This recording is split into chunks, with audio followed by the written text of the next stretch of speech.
Chad Lloyd and I got a grant from Zeeland Education Foundation in May to educate the students and community about bees, and so we do units in our classes, and we also started a bee club after school for any kid who wanted to go out and learn more about bees.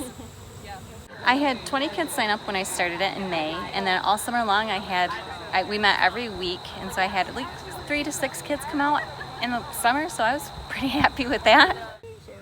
We started with brand new hives, so we wanted to come out every week and see how they grew and how they built the comb and how they laid their eggs, and so we always check to make sure our queen is laying eggs and that there's larvae and brood. And I think our queen has stopped because we don't see any larvae or brood, but basically that's what the beekeeper does. They don't have to go out that often. They could go out like once a month, and then in the fall you'd usually start bottling your honey. We usually check to make sure our queen's hanging out, make sure they're not building up the joy combs, which basically is little cups and everything. So they're trying to create a new queen because they want to kill theirs, or they're trying to replace her for some reason, or if they're trying to. So yeah, and then we check for honey, make sure they have enough food to survive. There's no mites or anything, so they're all healthy and everything.